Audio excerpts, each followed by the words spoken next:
টানা ১০০ দিনেরও বেশি সময় ধরে চলা রক্তক্ষয়ী সংঘাতের পর পাকিস্তান ও ওমানের যৌথ মধ্যস্থতায় অবশেষে আলোর মুখ দেখেছে যুক্তরাষ্ট্র ইরান ঐতিহাসিক চুক্তি।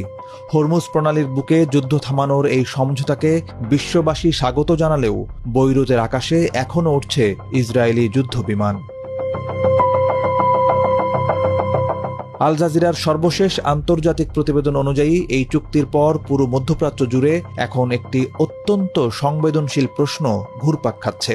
যুক্তরাষ্ট্র ইরান চুক্তিতে কি লেবানন অন্তর্ভুক্ত?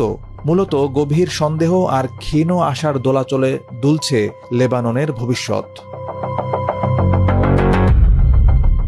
নথি ও খসড়া বিশ্লেষণ করে দেখা যায়, ওমান চুক্তিতে সরাসরি বা দাপ্তরিকভাবে লেবাননকে একটি পৃথক পক্ষ হিসেবে অন্তর্ভুক্ত করা হয়নি। চুক্তিটি মূলত ওয়াশিংটন ও তেহরানের মধ্যকার সরাসরি যুদ্ধবিরতি, নিষেধাজ্ঞা প্রত্যাহার এবং পারমাণবিক কর্মসূচি নিয়ন্ত্রণের মধ্যেই সীমাবদ্ধ।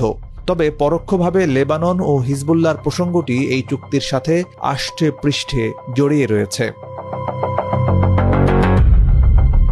চুক্তির একটি গোপন শর্ত অনুযায়ী ইরান লোহিত সাগর ও হরমুজ প্রণালীতে মার্কিন স্বার্থে আঘাত বন্ধের পাশাপাশি লেবাননের হিজবুল্লাহকে ইসরায়েলের বিরুদ্ধে নতুন করে বড় কোনো ফ্রন্ট না খুলতে প্রচ্ছন্ন চাপ দিতে সম্মত হয়েছে।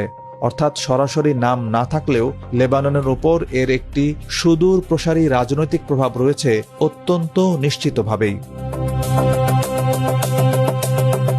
তবে এই পরোক্ষ অন্তর্ভুক্তি লেবানন সরকারের মনে কোনো স্থায়ী স্বস্তি বা নিরাপত্তা নিশ্চিত করতে পারছে না। কারণ ওমান চুক্তির খসড়া চূড়ান্ত হওয়ার ঠিক পরপরই বৈরুতের বেসামরিক এলাকায় একের পর এক বিধ্বংসী বিমান হামলা চালিয়েছে ইসরায়েলি প্রধানমন্ত্রী বেনিয়ামিন নেতানিয়াহু। ইসরায়েলের দাবি, ওয়াশিংটন ও তেহরান চুক্তি করলেও হিজবুল্লাহকে নির্মূল না করা পর্যন্ত তারা লেবাননের মাটিতে বোমাবর্ষণ থামাবে না।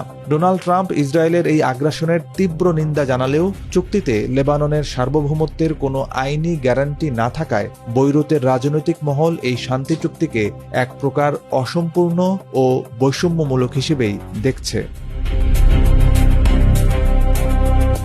ওমান চুক্তির আড়ালে লেবাননের ভাগ্য আসলে এক বড় অনিশ্চয়তার মুখে পড়ে গেল।